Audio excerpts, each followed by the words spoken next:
para detektif sejarah, welcome back bersama gua Mr. Detektif yang selalu memberikan informasi dan cerita sejarah. Balik lagi ke pembahasan kita kemarin, yaitu pertempuran Laut Coral.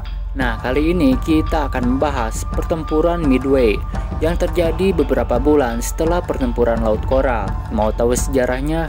Kuy, intro dulu.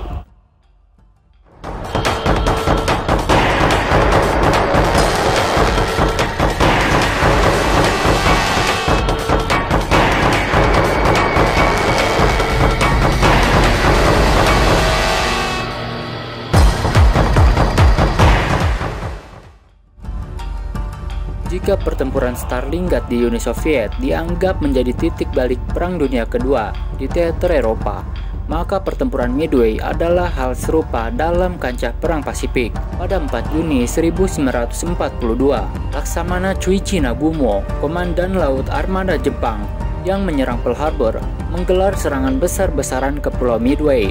Midway adalah pulau karang seluas 6,2 km persegi yang terletak kurang lebih di tengah-tengah antara Asia dan Amerika Utara. Setelah sukses menghancurkan Pearl Harbor, Jepang berupaya armada laut Amerika Serikat amat berkurang kekuatannya, terutama kapal induk Yorktown hanya diperbaiki ala kadarnya selama 3 hari agar bisa digunakan kembali bersama USS Enterprise dan USS Hornet.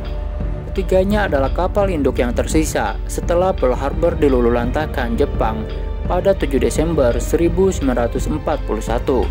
Pada 4 Juni 1942, Laksamana Nagumo menggelar serangan perdananya dengan mengirim 108 pesawat tempurnya. Serangan fajar ini mengakibatkan kerusakan signifikan terhadap instalasi militer di Pulau Karang itu. Amerika pun tak tinggal diam dan menyerang balik. Namun kerusakan yang diakibat serangan balasan ini amat tidak signifikan.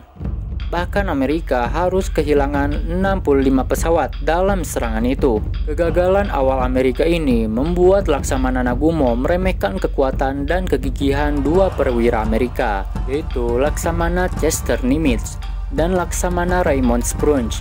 Laksamana Nagumo juga salah memperhitungkan taktik dengan mengirimkan gelombang kedua serangan pesawat pengebom untuk menyelesaikan apa yang dia pikir sebagai sisa-sisa armada Amerika. Padahal Amerika berhasil menyembunyikan keberadaan armadanya setelah berhasil mengetahui posisi dan rencana armada laut Jepang terhadap penyerangan Midway. Alhasil dalam serangan berikutnya yang menggunakan 55 pesawat pengobom Tukik menuai hasil yang luar biasa. 3 dari 4 kapal induk Jepang, yaitu Akagi, Kaga, dan Soryu, tenggelam bersama dengan ratusan pesawat tempurnya. Jepang pun terlambat mengantisipasi serangan itu.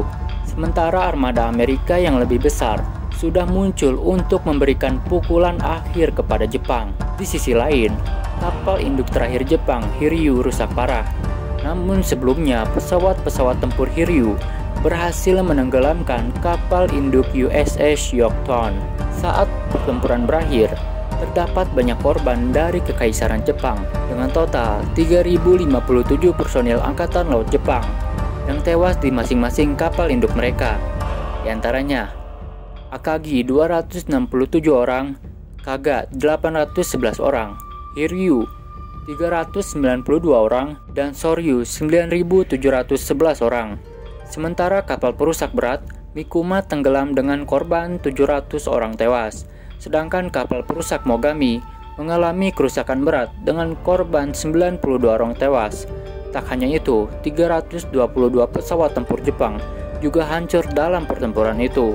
Sedangkan di pihak Amerika, kapal induk Yorktown dan kapal perusak yang tenggelam menewaskan 307 pelaut Amerika, dan termasuk Mayor Jenderal Clarence L. Tinker, Komandan Angkatan Udara ke-7 yang gugur saat pesawatnya jatuh di dekat Midway. Pertempuran Midway ini kerap disebut sebagai titik balik Perang Pasifik, sekaligus kemenangan pertama sekutu atas Angkatan Laut Jepang. Meski kekuatan Amerika saat itu jauh di bawah Jepang, kemenangan di Midway membuat kekuatan Angkatan Laut Jepang menurun tajam akibat tenggelamnya 3 kapal induk miliknya. Usai kekalahan di Midway, nampaknya kekuatan Angkatan Laut Jepang tak pernah pulih. Beberapa bulan setelah pertempuran Midway, Angkatan Laut Jepang juga menelan kekalahan di pertempuran Solomon Timur dan pertempuran Kepulauan Santa Cruz. Setelah ketiga pertempuran besar itu, kapal induk angkatan Jepang yang tersisa hanyalah Shokaku dan Zuikaku, selain Taiho yang baru bertugas pada awal 1944. Oh, kalah itu mah bos. Di saat Jepang kesulitan membangun kembali angkatan lautnya, Amerika Serikat malah menambah lebih dari 2 lusin kapal perang dari berbagai jenis. Pertempuran Midway juga memperlihatkan pentingnya kekuatan udara dalam sebuah konflik bersenjata. Saat Jepang kehilangan kapal-kapal induknya, seketika itu dia kehilangan superioritasnya atas kekuatan udaranya. Bagaimana menurut kalian? Jika kalian suka, silakan like, comment, and subscribe. Jangan lupa di share ya bos.